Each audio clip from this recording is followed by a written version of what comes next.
Welcome to Empowered, Mind Body Inspiration. The mind is the map to wholeness, wellness, health. The heart is the key to genius and inspiration. Join me and my guests as we explore how to release and rewire into who you truly are, unique, whole, and empowered. Please like, share, and subscribe. Spiral up, spiral out. Welcome, everyone. Today we have Dr. Jenna Peterson. Dr. Jenna has treated patients for over 30 years. She received her master's degree in Acupuncture and Oriental Medicine in 2012. Today we're going to learn all about everything acupuncture and Oriental medicine, Chinese herbs, cupping, esoteric acupuncture, meridians, acupressure, shiatsu, cosmetic acupuncture, and more. Let's spiral up. Welcome, Jenna. So glad to have you on Empowered. Oh, thank you so much for having me. I'm excited to be here.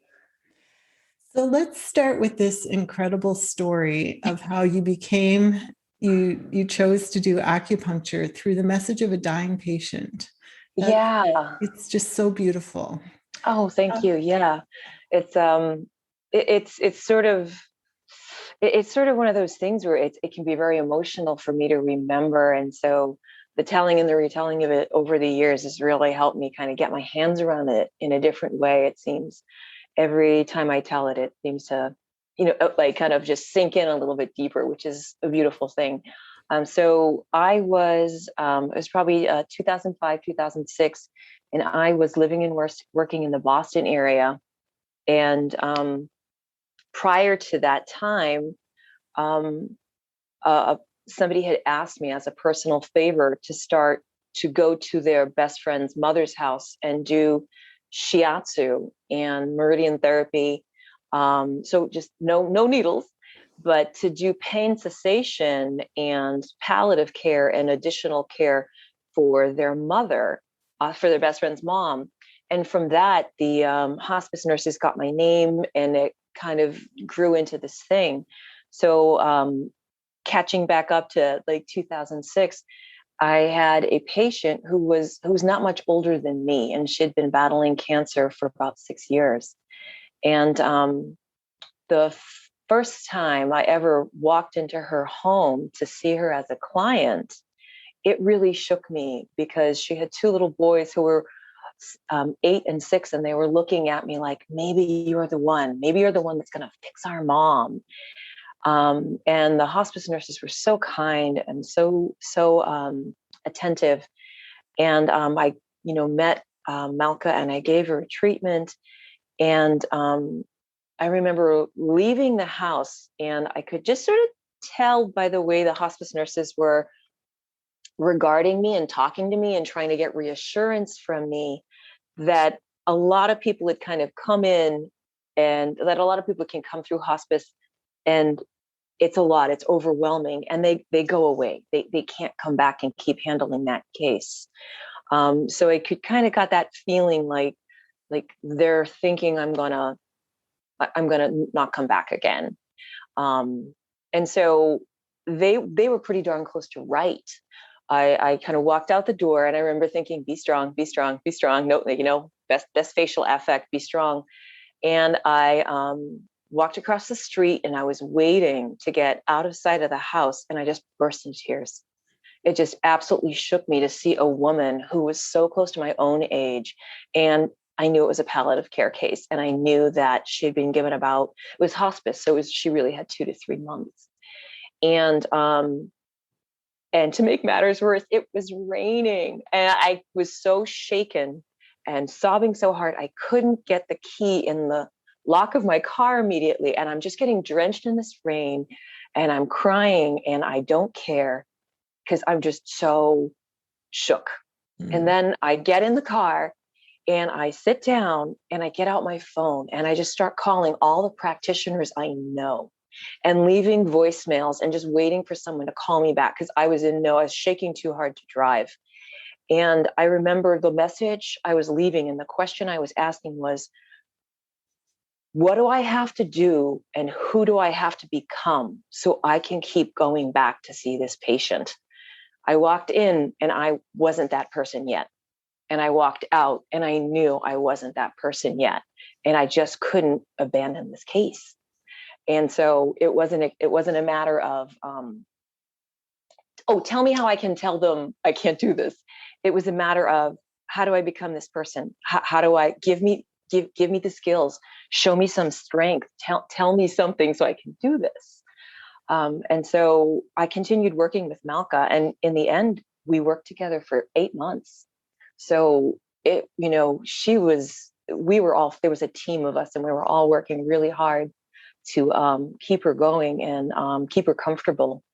And so when I was working with a lot of my palliative care hospice patients, my goal was to get to them in sort of like the early to mid-afternoon, so that I could do pain cessation on them and help and support them, so they wouldn't have to take that dose of pain medication, so that when their friends and family came in the late afternoon, early evening, they'd be lucid and they could have those not those phone calls, they could have those conversations.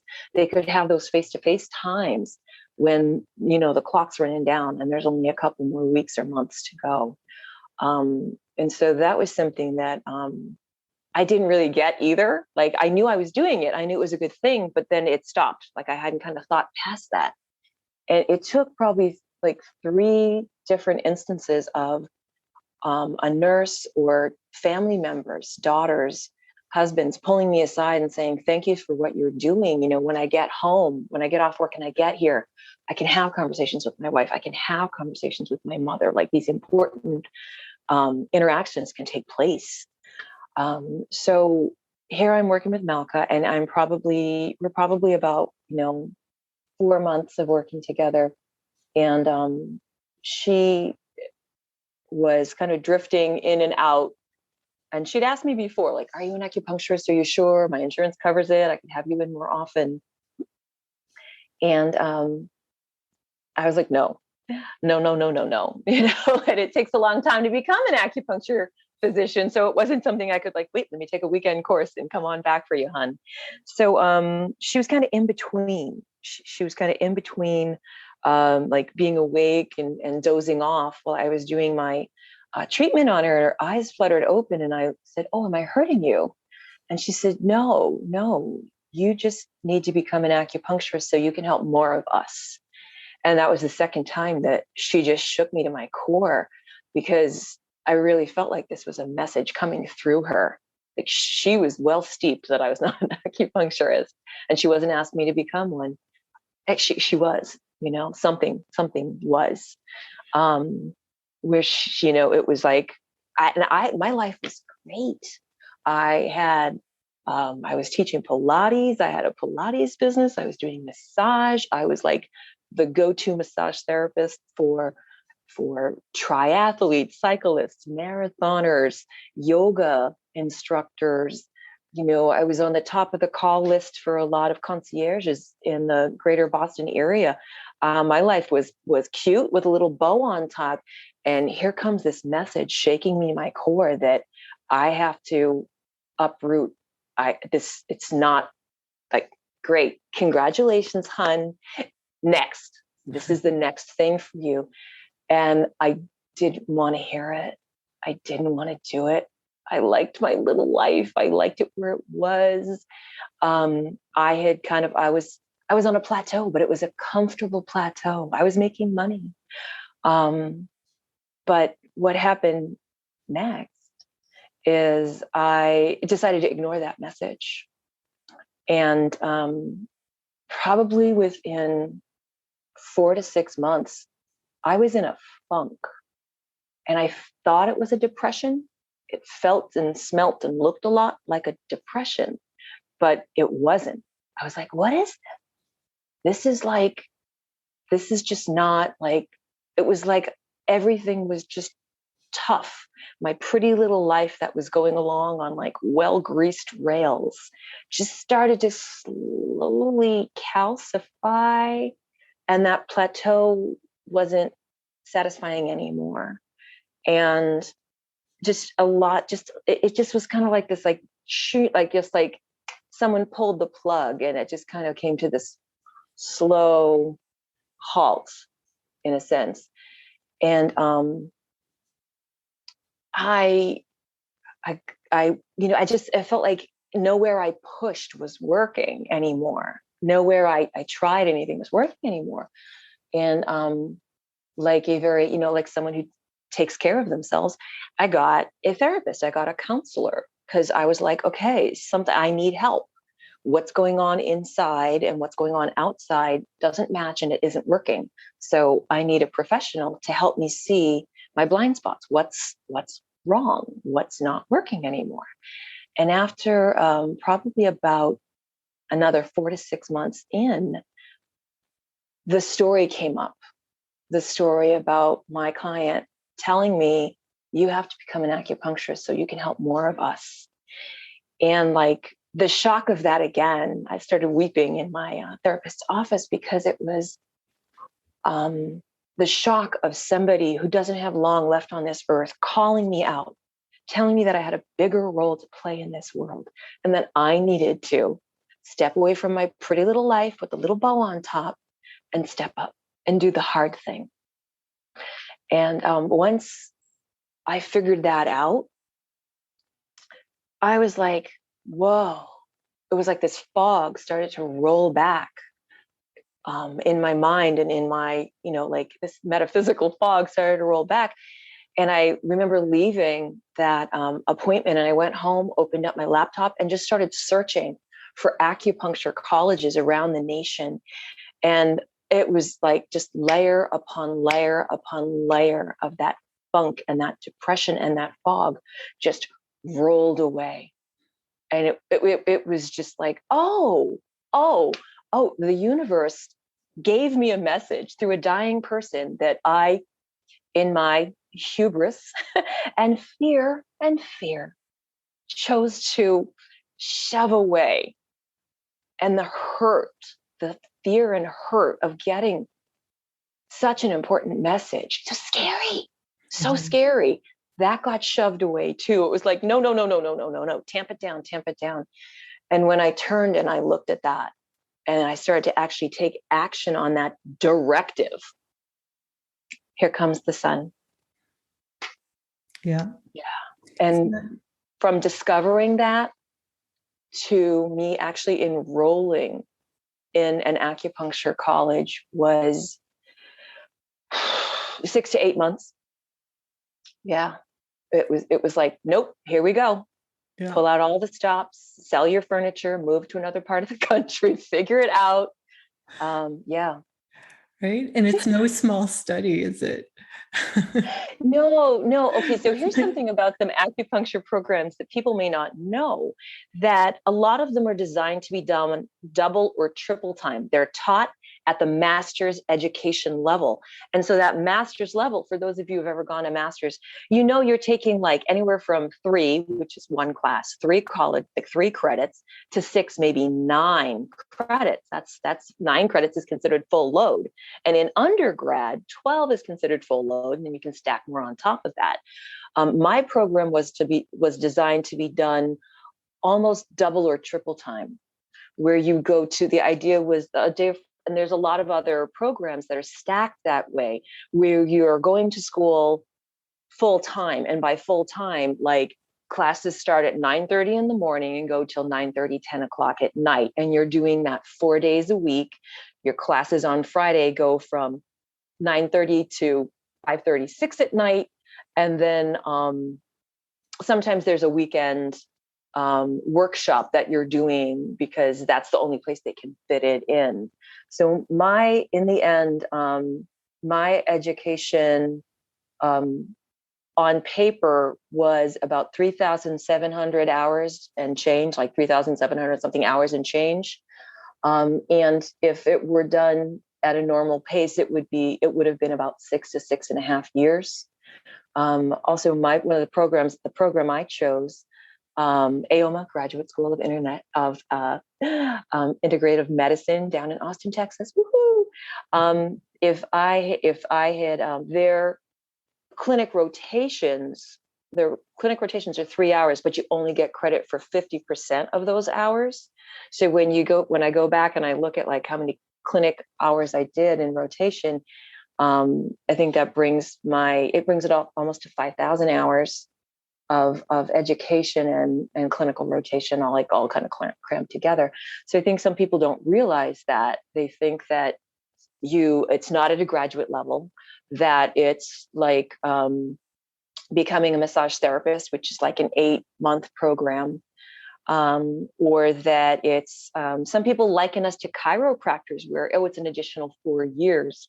And I'm kind of like, well, we might dip it in 3 to 4 years, but we're doing twice as many credits. We're doubling down. It's really, for the most part around the nation, anywhere from a 4 to 6.5 year educational value at the master's level, if you really know what you're doing. So yeah, and there's only certain states where we're allowed to use the term, like the term doctor, or call ourselves acupuncture physicians. Sometimes it's the medical board in a particular state will look at all your accreditations and give you a license that says acupuncture physician on it. And they hold you to the standard of operating as a physician ethically, personally, and professionally. But then you have to call yourself an acupuncturist. So it's it's kind of like when chiropractors were thought of as weren't thought very well of. I feel acupuncturists we're coming into our own as well. Yeah, naturopathic medicine is the same. And your story gave me goosebumps. Oh, thank you. I had a similar story and then was enrolled as a naturopathic doctor in 3 months. And then I got through my first few months and found out I was pregnant with twins. And had a few months off to have twins. Oh God. Yeah, because that's all it takes, right? Like making toast, like pop them out, put some butter on them, go back to school. Right. And so this huge study with twins when my girls I started again when they were 8 months old. But yeah, but once you've decided, once you know in spirit and your soul knows this is where you're going, there's no going back. You have to finish. Yeah, so, it is. It's soul work. It really is, one of the analogies for me was like that time that I was in that haze, that fog where just nothing seemed to be working, is it was like, I was told to take a right turn and I didn't. And so here I am driving up against the guardrail, like sparks are flying. I'm not doing very well. Because I was supposed to take that right-hand turn, take that exit. And instead, like the magnetic force trying to pull my vehicle towards the right place was like me grinding on that guardrail. So of course it wasn't a very comfortable, happy, clear-minded time. It was like, time out, back it up. You missed the exit, sister. Right. Make a legal U-turn. And so you did. So tell everybody, acupuncture we studied it as naturopaths, but nowhere near, I imagine, in depth that you did. And still learning the points and what each meridian was, and and then there's the Chinese herbs. So just tell people what the meridians and why, you treat in a certain way, and, even needle depth and that kind of thing, it's fascinating. Oh gosh. Yeah. So there's so much going on there. The first thing I like to get across about acupuncture is that one of the things that acupuncture does is it immediately interacts with your nervous system and shuts off the fight or flight and turns on the rest and digest and healing. So someone could come in with maybe knee pain, and in treating them for their knee pain, I am also going to be putting them into this happy, relaxed state, shutting off their fight or flight, shutting off like their hypervigilance. And also, they're going, I slept great last night. And I'm like, oh yeah, you did. So acupuncture, acupuncture, there's so much involved in it. And I do teach at the Acupuncture College here in Sarasota, Florida. It's the East-West College of natural medicine. And I teach clinic. So I'm teaching people, like they're getting taught by a lot of other people as well, but I'm also going to reconfirming for them, like when you do this point, you do it at this angle.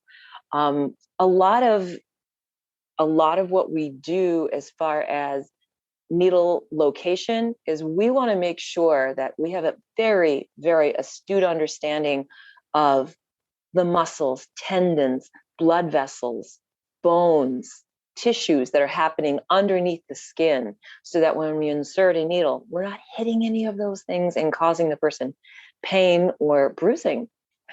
So that's part of it. So just the location, get it right. Two, the angle, you want to go, there's times where you want to get that needle in at a particular angle, again, because you're avoiding what's happening underneath.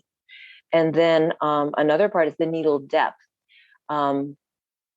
When you want to get deep enough to affect the muscles or the tendons or the sinews that you're working on. For example, sciatica or piriformis entrapment. When if the buttock muscles, which are quite large, and they're kind of the largest muscles in our bodies, and they can hold a lot of tension because they're big, they can get away with it. So getting those needles in deep enough to get close to the muscles that are overfiring, so that they loosen up and let go of that sciatic nerve, so the sciatic nerve can calm down and stop sending that like a little bit hate mail down the leg there, a little bit like, ah, what are you doing to me? So there's a lot of moving parts when it goes on with that. And there is training for that. It's not just like, oh, I'm just going to intuitively decide where to put the needles in you. Something that one of my catchphrases is, diagnosis is everything, right? Because if someone goes into a doctor and says, oh, I've got this terrible headache, and they get some, they're like, oh, take some aspirin and go home. And they go home, they take what ibuprofen, aspirin, whatever, and the headache goes away. But the next thing you know, they're flushed and there's a fever and their cheek is bulging. Well, what they had was an abscess, not a headache. And now they've got a dental emergency, and they've got an infection in their head, so close to their brain, in their face. That's terrible. So diagnosis is everything. And that's one of the things I love about my medicine, that we've got thousands of years of people figuring out ways to diagnose people and glean these little glean information from the body and from the person without the use of blood draws, magnifying glasses, or what do they call them? Microscopes. There's all these ways of beginning to pick up on what's going on with the person without having to use these high tech or even medium to low tech methods. And so that's another great thing about the medicine as well. And then it's so we've got that 5,000 or so years of written prescriptions, both herbal and point prescription. So I like to joke that every now and again I'm making someone an herbal formula, and I'm consulting one of our textbooks, and it'll give a date, like earliest known recording of this formula, and then how it's been modern, like kind of then when it was, what the dates when it was sort of maybe modernized or modified as time went by. And sometimes I'm looking at a formula, and the earliest recorded written prescription was from 1108. And I'm like, what were my forefathers and ancestors doing in 1108? I was like, oh man, that's humbling. Yeah. So much history and knowledge. Yeah. So what I found when I studied acupuncture too was I found the meridians very intriguing, because the heart meridian would run from a certain area in your foot up through the whole body.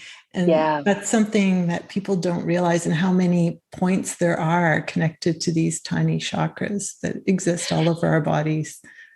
Yeah.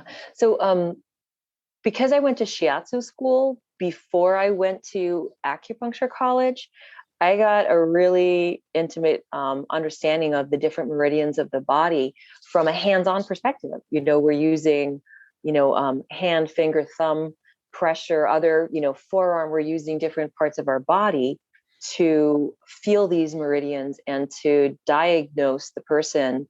Also, we're looking at the tongue, taking the pulses, yes, plural, because instead of just where Western doctors take the pulse and they just kind of feel for like the strength of it and how many beats per minute, we're looking at, we're actually feeling 12 different things. There's 3 positions on each wrist. So that's 1, 2, 3. And there's 3, 1, 2, 3, 4, 5, 6. And then there's superficial. And then we press deep until we occlude that pulse onto the bone or block that pulse out on the bone. So there's 6 superficial, 6 deep for our 12 meridians. And it gives us an idea what's going on with the meridian systems. So when someone says, oh, the gallbladder meridian, it's don't run to your doctor thinking you might have gallstones or some sort of disease. It's just that meridian is maybe overwhelmed or under functioning, that all of the 12 plus meridians, there's more than 12, but the 12 plus meridians, like you had said, Jayne, they flow up and down our body like this beautiful basket weave.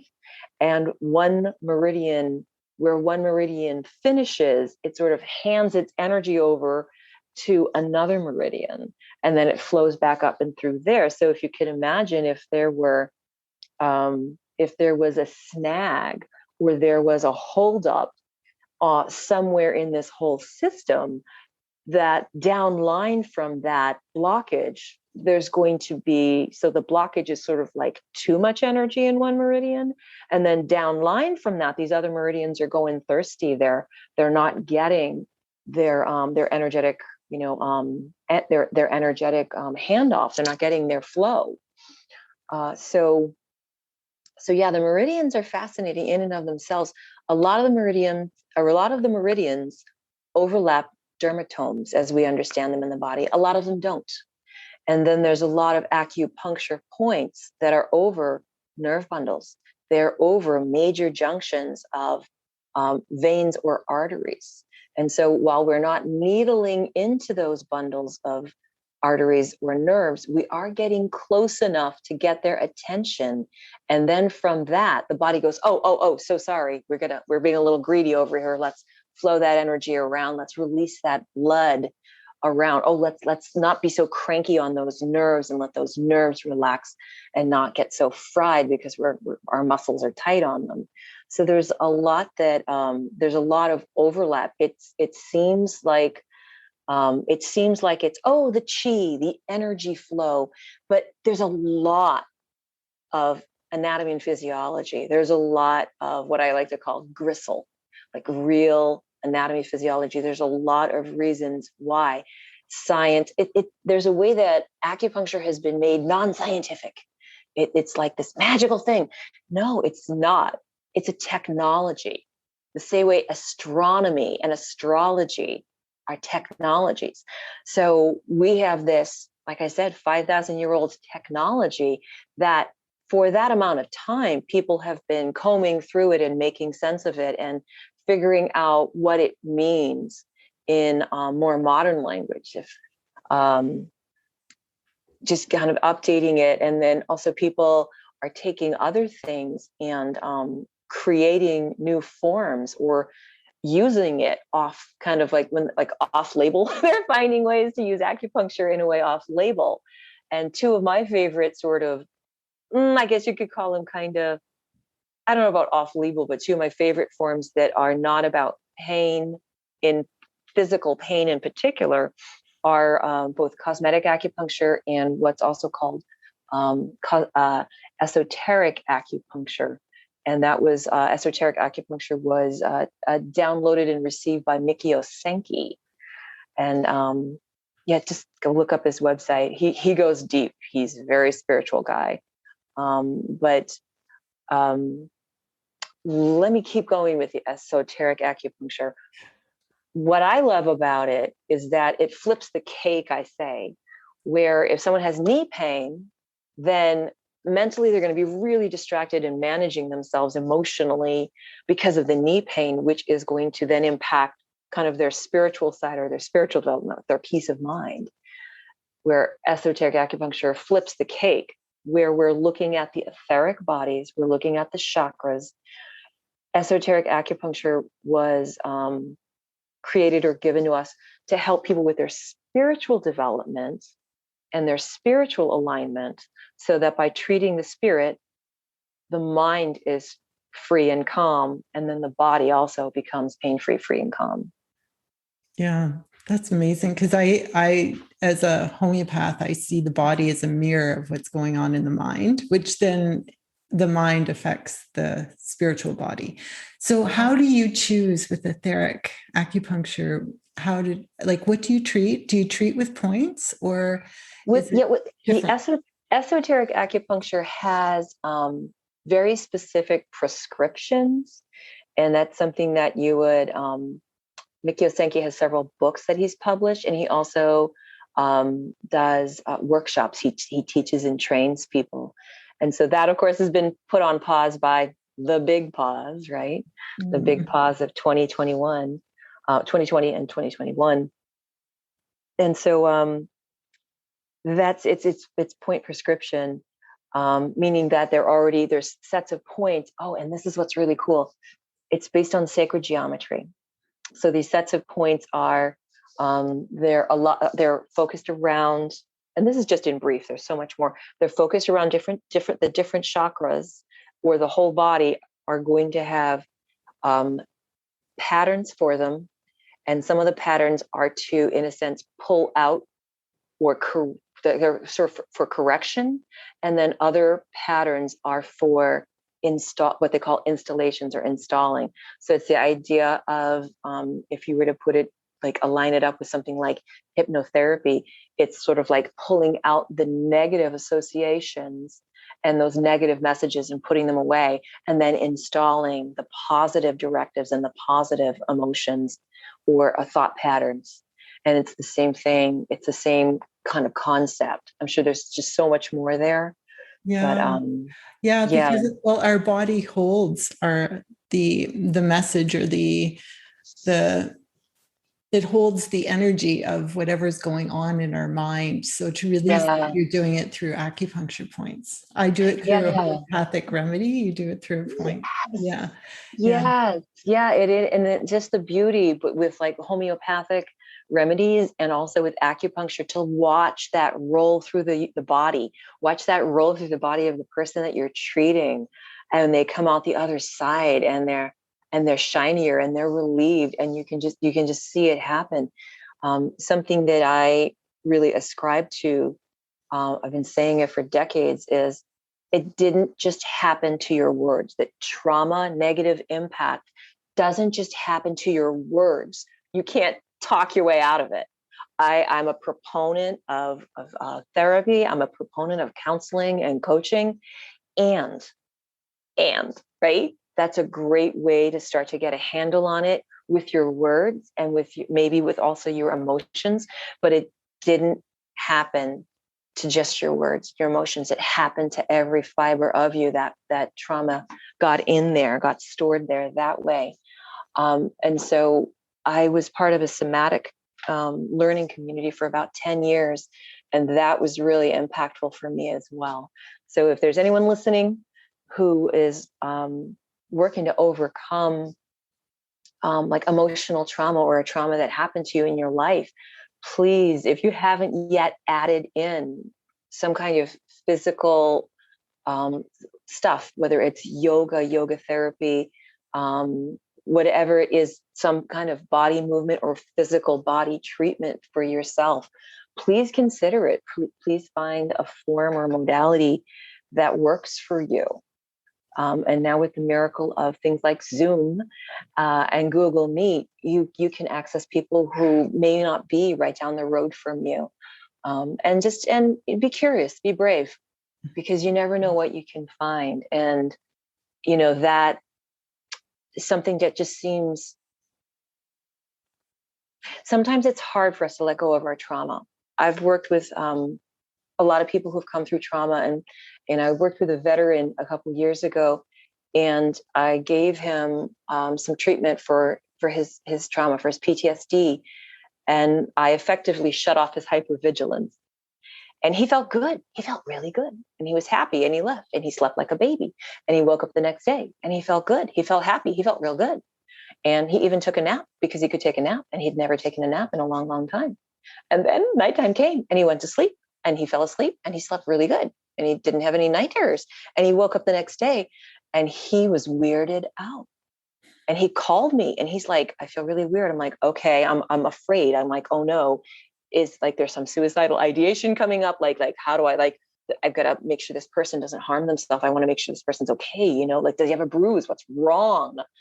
And he was just like, what he described to me was he didn't have hypervigilance anymore. And I was like, okay, honey, that's how everyone else feels. That's how most other people feel. They don't feel like they have to look over their shoulder when they're walking through the supermarket or putting their groceries in the trunk of their car. Like, they don't feel like something's going to spring on them at any moment. I'm like, can you be okay with this? Can you be okay with not having hypervigilance? Are you okay with that? Do you need to come in and see me and I can, calm your anxiety down a little bit more? And I just was, at the time, it was like funny. And then it hit me later, like, wow, he had lived so long with hypervigilance. He felt weird without it. Yeah. And so for those of you listening, be curious, be brave, please be brave. That little bit of bravery just outside your comfort zone could really be the difference for you living in a really different way, living in a much more comfortable body, in a much more comfortable mind state. So be curious and be brave, please. Yeah, because to live with that sympathetic state turned on all the time, oh gosh, it's so draining. It really is. And it makes you less available to the people around you. Like, they love you anyway, and they're there, but it makes you less available to them. Yeah. And it makes you less available to yourself as well. And also to sleep. Sleep, please sleep. We could do a whole podcast on sleep, hon. Yeah, and how it's one of my specialties. Yeah. But yeah, I find it fascinating how the unconscious mind is connected to the automatic brain, and the automatic brain looks after all functions that go on by themselves without us thinking, like it's our survival. Heart rate, our lungs, our survival, right? It's it's survival. Uh-huh. Yeah. So if that gets hijacked by a program that's running, that's for your survival, that all these things have to be hyper firing, there's very few ways you can turn it off with talk, like you say. It has to be a multifaceted approach. Sometimes in my personal experience, and I've heard this from other people who are coming through PTSD, is that it can that expecting, like, themselves expecting that just talk therapy, cognitive therapy is going to help them, can bring them a lot of shame, because, like you said, it's like that veteran that I told you about. He calls the treatment that I gave him Control Alt Delete, because it's like you hit Control Alt. Like, so here's the thing. So you keep trying to run this computer program of talk therapy over this, and it makes sense, and you're a logical adult, and you want to get better, and you want to feel better, and you're trying really hard, and you're failing, and you're failing, and you're failing, because Control Alt Delete, there's some garbage running in the background that has to get taken out as well.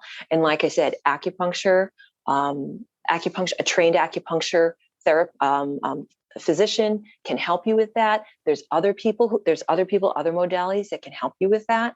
And so it's like, imagine like you keep trying to install this new program, but in the background, there's some spyware, there's some malware in there. And that's going to throw you off. Yeah. And so, yeah, that can just kind of add to this kind of like going round and round in circles, trying to overcome your trauma, trying to move forward, and you're spinning your wheels because, like I said, that malware is in there. And until that gets, really taken care of, gets pulled out and disassembled, it's going to be hard, and it might take more than one treatment of getting to that deeper core part of you, that survivalist part of you. And if talk therapy isn't doing it, again, be curious, be brave. Yeah. Sometimes I think talk therapy even makes it stronger because you're reliving it each time. Yeah, that can happen. Yeah. Yeah. Yeah. Although it can help temporarily. So absolutely. I'm not definitely don't break up with your therapist or your counselor or coach anytime soon. But look at multi. Yeah. Well, if the cake ain't rising, right? If the bread isn't rising, right? If you're not getting there, maybe look at another form of treatment that addresses a different aspect of you. You're addressing your mind and your emotions. What about your central nervous system? What about your subconscious? What about something deeper in you that was also impacted? And it might not be scary. I keep saying be brave, be curious. But it might not be scary. It might be like this aha moment, or it might be this like, oh, phew, finally threw out that stinky old bag of garbage. Someone just walked to the curb for me. Wow, I didn't have to go through it for 25 years. Like, we just clean that right up. Bye-bye. Right. Yeah. That's how I describe my experience with some different somatic and some other things that just get right in there. Control, Alt, Delete, pull that junk out. I didn't have to spend, it's gone. Yeah. It's gone. And my, like that, it's gone. It's almost like, wait, where is that? Where'd that go? Oh, it smells good in here. What happened? That's what I try to do. More room. Yeah. With a remedy, I'm going to use that. Like with a homeopathic remedy, what you're trying to find is the circuit that exists that keeps running and creating the sympathetic, or gets triggered and you enter this sympathetic state. But just tell people it's Control, Alt, Delete. We're looking for the Control, Alt, Delete. And then when you find that circuit, when you find that thing that's like, the malware, and you're like, oh no, we're deleting you, honey. Bye-bye. And then what happens? Everything works better. Everything works better. And it's like moving along. And the meridians move, the energy moves, the things heal. And often people come back and go, what was I stressing about? You don't remember. Yeah. Well, so here's another little thing with me with the esoteric acupuncture as well, which is a big part of that. Like the Control, Alt, Delete is what he calls it, because esoteric acupuncture is like a little hard. I was working with a CEO, and he had like a problem with his shoulders, kind of like a rotator cuff type injury, but imaging showed that there was no actual image. Like he didn't need surgery, but it was taking forever to heal. And so when I do acupuncture on somebody and they are getting better and they're getting better and they're better, and then they plateau, and then they're plateauing and they're plateauing and they're plateauing, and I'm trying different things, maybe I'm doing some cupping, maybe I'm doing some electrical stimulation, and they're still plateauing. I say to myself, okay, and I start figuring out like emotionally and energetically what might be keeping them stuck. So I was asking the CEO if I was any car accidents, any, bitten by a dog. I was trying to start to fish around to see if there was any trauma in his past, and there wasn't. But he was going through a divorce. His wife was keeping him from his children, was threatening to, was going for 100% custody. His father was gravely ill. His mother had just been put into memory care for Alzheimer's, and his business partner, who they'd built this company together, just suddenly was disinterested, wanted to move on to the next thing, and wanted him to buy his part of the business out. So he didn't have PTSD from boom, one moment, one scary thing happening. I started calling it pressure cooker PTSD. It just sort of, it wasn't one thing. It was just the tap kept running, and here's the bucket overflowing for him. And so I did some esoteric treatments, and I did some other treatments for him for clearing up trauma and PTSD. And boom, his shoulder started getting better again and just kept advancing. And anytime he'd come in and we'd stall out in treatment. Like he'd come in on a Tuesday, he'd come, treatment, great, thank you, bye. He'd come back the next Tuesday and say, yeah, it started hurting me again by Friday. And then the range of motion was down by Saturday. I'm like, okay, we need to do another, trauma treatment. We need to do another treatment to kind of just address that stress, because that stress, like you said, will keep you blocked. It'll keep him blocked from healing. So that's another thing that I got to graciously learn when I was a student, and I still apply that to this day. So yeah, it's really cool stuff. So when when you use the acupuncture to help clear the stress, yeah, does his reaction to everything that's happening slowly get better? So he's not in that fight or flight all the time, and he's finding ways to handle what's happening in life. I would say for the most part, yes. It's not like I can give someone acupuncture and suddenly their like emotional IQ and like skill level is like master level off the charts. But when we feel better, we do better. We can all remember times when we were under a lot of emotional stress, and our coping skills and our coping strategies just kind of, they just weren't accessible to us. Like we screamed at our kids, or we just kind of lost our minds, like maybe not lost our minds a little bit, like kind of like lost our peacefulness for a bit. We were just like, rah, like shut up, or whatever it was. So can I help people get more calm, more grounded, kind of empty out that stress bucket so that it's not overflowing, and they don't, and they have the ability and the time and the peace of mind and a lot more breathing room to engage in that emotional IQ and engage in those coping skills and engage, kind of engage in that count to 30 and then answer the question. Don't bite the person's head off. Oh, heck yes. Oh yeah. Acupuncture can definitely help with that. And just find creative ways out of the situation, which sometimes you end up, if you're creative about it, it leads to a better place in life. You just can't get in a moment when you're, feels like it's fight or flight and under that kind of attack. Yeah, exactly. When you feel like you're painted into a corner, like what are you, like, you don't, that very description, that very kind of turn of phrase means you don't have any options. You're painted into a corner. You have no options. Mm-hmm. And so, yeah, when you feel like you have options, or you just feel like you feel like yourself, you feel like you have some peace of mind, some presence of self. Yes, you definitely have. You're definitely probably better to problem solve. Better to problem solve. Better, you're responding rather than reacting. Right, because we react when we feel we have no choice. Yes. But respond. Yeah, we lash out. We lash out because we're just trying to be safe again. And it's, we lash out sometimes. So tell us some of the other things you do. You mentioned cupping. Cupping, yeah. People will just be curious about cupping and what is cupping and why do you do it? It's so interesting. I'm going to share with you one of the coolest things about cupping.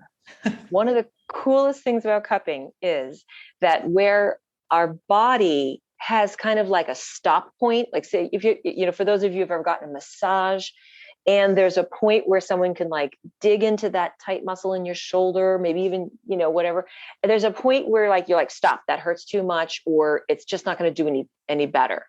Right. Our body has a very natural and very rational defense and stopping point for being pushed at, right? Or else would lean up against the stick and it would like go right through our skin.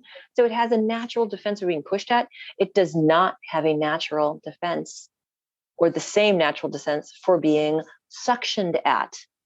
So where there's a muscle that, and I've been a massage therapist for 30 years. So where there's a stopping point of how much pressure can be applied to a knot in a muscle or a muscle or muscle group, there is not that same defense mechanism, or it doesn't kick in as early for suctioning. And so cupping is basically applying suction over, in this case, a knot in the muscle. And then what happens is, because of that suction, the muscle's being stretched, the fascia is being stretched, the knots in that muscle and and the knots between the muscle and the fascia are all being stretched and kind of teased out and softened up, and then the waste products that are in that muscle are also being pulled to the surface. So some people say, oh, it's a bruise. No, it's kind of a little bit more like a hickey. Maybe not. Or another way to say it, it's like we're taking those waste products out of that muscle, which isn't very vasculated, and we're pulling it up to the surface, where between the lymphatic system and the capillaries, we can flush that away. Again, we're taking that trash, we're bringing it to the curb so it can get swept away much more readily by a part of your body that's what it's designed to do. So sometimes when you see someone who might have had cupping, and there are parts where there's suction marks and it's not very pink, and other parts where it's a little pink, a little red, and then there's parts where it's like really purpley black. That's where there was a lot of waste product trapped in those muscles that got pulled to the surface. It's not a bruise. It's not a hickey. It's not a sign of damage. We're actually just pulling waste products up to the surface where they can get cleaned away. And if they're not in the muscle can function better. There's more room in the muscle. And also the good like the blood can flow through it better. You don't have like a little kind of junky, funky trash jam in your muscle anymore. That fresh blood can come in and flush through that muscle even better. So it makes more space. So there's a lot of layers where that suction, that cupping suction, can do a lot of good. Now, what you want to be careful about is going to somebody who gets a little too aggressive with the cupping, and then you actually can get blood blisters if they leave the cups on too long. Cups are only supposed to be left in place 7 to 10 minutes max. If somebody has cups strapped on you and they're not pneumatic cups, and if they're pneumatic cups, you'll know it because there's this machine that's making noise and there's a long hose coming off the top of that cup going into that machine. Other than that, if someone's leaving cups in one static location for more than 7 to 10 minutes, they're overdoing it. And also too, it's not more better. It doesn't turn the cheeseburger into a triple cheeseburger with bacon and, with bacon. It's just you're overstressing that particular part of the body, and you can even create a problem rather than relieve a problem. Yeah. There can be too much of a good thing. Exactly. More isn't more sometimes. Sometimes more isn't more. And then, people can learn acupressure and do acupressure on their own. Just tell us the benefits of that, because it's something that they can do a little bit by themselves and just start to experience. Yeah, I have taught acupressure classes before, and so I will be bringing them to the Sarasota area. But acupressure can be really, it's just learning where to push and how to, like the why, like what's going on, right? So figure out, diagnosis is everything. What's going on? Oh, I have a headache, or like I've got some sensitivity in my jaw and my teeth. And then there's acupressure points that reflects to that part of the body. And so using those acupressure points and knowing what kind of stimulation to apply to them. Do I want to go zap, zap, zap? Do I want to hold them firmly and sort of stroke them in one direction or the other? So acupressure can be used really. There's acupressure and like other kind of acupressure type techniques that can be really, really helpful. Just one that can be really helpful for people. Here's one for like digestion and acid reflux. If you take your pinky finger, the tip of your pinky, and you put it in your belly button, and then you take the tip of your thumb and you place it on the bottom of your sternum, the bottom of your breastbone, down there where the ribs meet up, and you spread your other fingers as wide as you can, and then you draw your hand back to the middle, the center line of your body, where your middle finger ends up. You can just take your thumb and just make little circles there. And that's for reflux. That's for indigestion, stomach ache. It can help a little bit if maybe you've got slow bowels or constipation. That's another spot. If it's tender, that's all the more reason that it probably needs a little bit of attention, a little bit of love. And you only have to press strong enough for you to for you to feel it. You don't have to, it doesn't have to hurt. If it pinches a little, that's when you're like, aha, that needs a little bit of attention. I didn't know that, because we don't often walk around poking ourselves in that part of our belly. And so that's a really good point. That's called that's Ren 12. Ren is also known as the conception vessel, and that is a meridian. That's an extra. That's more than the 12. There's the 12 meridians that are directly named for the organs, the organ system that they reflect and support. And then the Ren, the conception vessel, is for is another kind of meridian, or extraordinary meridian that we have, where that runs from our seat, our what do they call that area? Anyways, it runs from our seat all the way up to just underneath our top lip. And then we have a matching meridian that also runs from our seat, from our perineum. That's the fancy name. Runs from our perineum up our spine, across our skull, and also ends up right here, kind of under our top lip. That's where they meet. Yeah. Yeah. And so one's like the feminine energy up the front, and then that masculine energy. The one coming out the back is called the governing vessel. So it's that willfulness to go forward in the world. And then our conception vessel is more, it could, if you're male, it could also just mean you're receptive. Like you're receptive to life. You have to let life in as well. So you can't just drive forward in life, which is, that's good, but you also have to let life in. Yeah. And so that balance, and you can use points to balance it as well.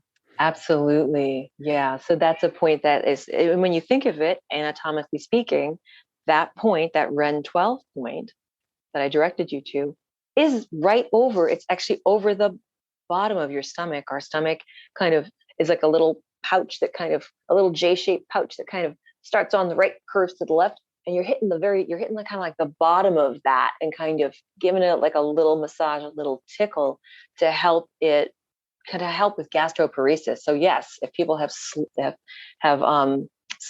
if they have gastroparesis, or if they have slow motility, this is another great point for that. Or if you just had a really delicious big meal and it's kind of sitting in your stomach a little heavy, that's also a point that you can massage, and it'll kind of help your stomach do its job. Yeah. Is there one more point that you could guide us to for, say, like one major one used for stress or insomnia? Ooh, for stress. Yeah, there's one that's really good for stress. It's on the ears. And probably the best way to find it is, let me see if I can describe how to find it.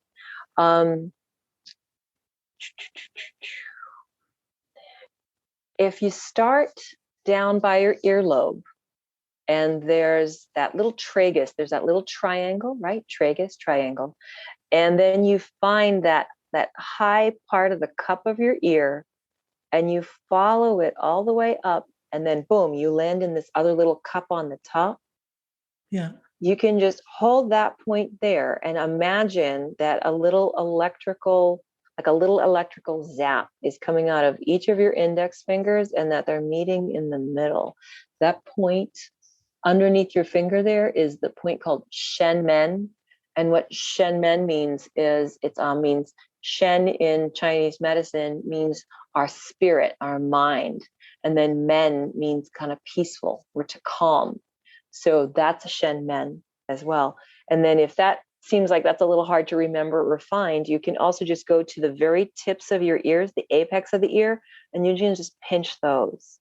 And pinching those can help lower your blood pressure, can also help you if you feel like you need to focus.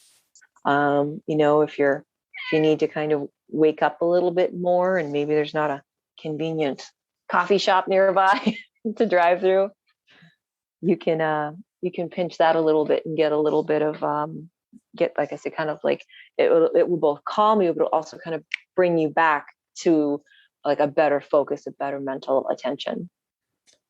Amazing. And you can find these meridians online. So you could go to the Yeah. ear, you could say, I want acupuncture on the ear. And Yeah. what is the Shen Men? Is it just called Shen Men, isn't it? It's called Shen Men. Yeah, Yeah. Shen Men. And then the translation would be like peaceful mind or peaceful spirit, or Yeah. something that equates to about that. Yeah. So yeah, when it comes to finding meridians online, excellent. Acupressure online, yes, please. When it comes, please don't needle yourself. No. There's a reason that I spent 3,000, 4,000 hours, and that these programs are really long, because people have injured themselves, and even injured themselves to the point where they perished. They died. So please don't DIY acupuncture. Please, please, please don't. Even if you get acupuncture needles, please don't DIY acupuncture, because you could injure yourself. And here's where it gets really, really foolish. If somebody injures themselves with or without an acupuncture needle, but they're trying to affect acupuncture, it actually ends up on my malpractice insurance, like our massive. It ends up and makes our entire medicine as acupuncturists and as doctors of Oriental medicine look like we've got a higher injury/death rate, which we've got probably one of the lowest. Just that's something you can Google online. How many people were injured or actually don't. I'll just tell you, it's really low. It's really low. It's really Right? low. Because of the really hours and hours yeah. of information that it takes to use needles. But you can do acupressure with your fingers. Acupressure, please go for it, learn it, take my classes. We'll definitely. Acupressure is so great. And it also puts you in control. It really helps calm you down. Yeah. Yeah. And it's so interesting, isn't it? How it's connected to your inner body, that one place that you're applying pressure. I just find it fascinating. Yeah, it really is. It's sort of like, I think sometimes when people say, oh, what's Shiatsu? I say, well, it's kind of like full body reflexology, but there's so much more to it than that. There's so much more to Shiatsu than that. But acupressure, yes, definitely can help you on so many different levels. And tell us about Shiatsu just quick, and then I want to for you to tell everyone how they can find you if they want more information. Oh, okay, great. So Shiatsu is its own form as well. Shiatsu was created on the island of Okinawa after World War II. World War II prisoners of war described being acupunctured and thought of it as a form of torture when their captors may have been torturing them or just using them as guinea pigs, or may have been actually trying to help them if they had like intestinal worms or something grody like that. So when the Reformation of Japan was happening, they outlawed acupuncture for a time. And so Shiatsu was created and came up as a form, so finger pressure, where they could no longer use needling. And so that came as its own standalone form. And so it's a way of, again, we look at the tongue, which a tongue can give us like kind of a longer standing idea of what's going on inside the body in like internal organs. And then the pulse can also give us an idea of what's going on, which meridians might be like kind of have a traffic jam in them, and which meridians might be like, I'm so thirsty, I'm starving, give me some energy. And then we can, from there, and then we also did a thing called hara. We palpate the abdomen, and there's a kind of a map. There's parts on the abdomen that when we press at the right depth, we also get information about what's going on in those organ systems. And from there, we can figure out which meridians have traffic jams, which meridians are getting kind of like they're starving, they're hungry. And then we can use both stretching. We stretch the body, we manipulate the body. We'll do some range of motion stuff, put it into a stretch. We'll palpate the meridian, and then we'll do a certain kind of pressure. So if there's a liver's almost always going to have too much energy in it, because liver, welcome to America. Here's your liver problem. Here's your like liver stress, right? So there's a way that you can, there's a way that you apply pressure in Shiatsu where you're dispersing. You're saying, go away, traffic jam. move, move, move. Like you're turning all the lights green and pushing the cars out, go. And then there's another way that there's another hand and pressure and palpation method that you use on a meridian to say, come, come, come, energy, come in. Like you're trying to get that energy to restore and flow and fill up into that meridian that's not as strong, that's not as full. And so you're balancing out those meridians. And when that happens, it's like when a table, it's like making the legs of the chair even again, or the table in the cafe. It's not constantly wiggling because you've balanced out those legs. And so now it's steady and even, and you don't keep bumping it and spilling your friend's coffee on their lap. So Shiatsu is a really, really powerful form that is so much more than just massage. And so I that's kind of like the one thing I want to get across about it as well. And then let's see where they can find me. Right now I am in Sarasota, Florida. That's on the west coast of Florida for those of you who aren't overly familiar with it. We're south of Tampa and we're north of Fort Myers. So we're right there. It's a beautiful little corner of the world. And you can find me both at the Om Shop, the Om Shop and Spa. And you can also find me at the East West College of Natural Medicine. Both of those are located on Route 41, which is also known as the Tamiami Trail. So the Acupuncture College is at 3808 North Tamiami Trail. And then the Om Shop is more on the kind of middle to southern end of town. It's on South Tamiami Trail. Again, both Route 41 in government speak. Perfect. Yeah.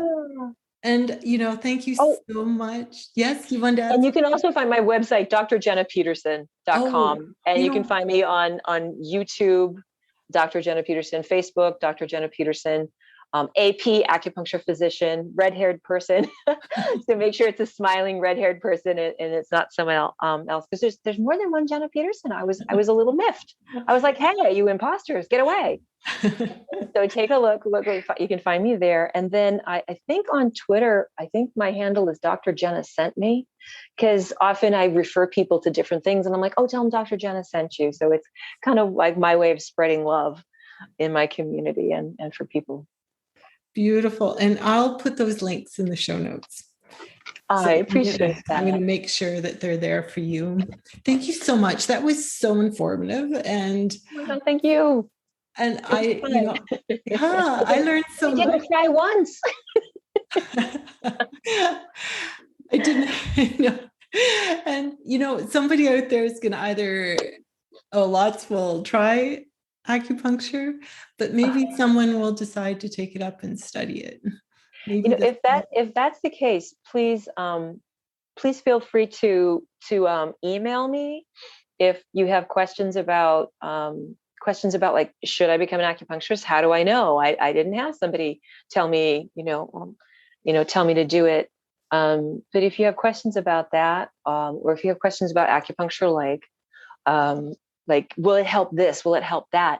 And you can't find an answer online. You can send me an email. You can send me an email and at jpeterson at myewcnm.org. So again, that's J Peterson for Jenna Peterson at myewcnm for East West College of Natural Medicine.org. Perfect. Yeah. Send me a message, ask me what you need to ask me. And if I can't help you, then Dr. Jenna Sent Me, I'll send you someone who can answer that question for you. Perfect. Thank you so much. Really fun. You. This was great. Let's do it again sometime. Let's. And for everyone out there, don't forget, don't give away your power to anyone else. Be the creator of your own life. Spiral Absolutely. up. Spiral up, spiral out.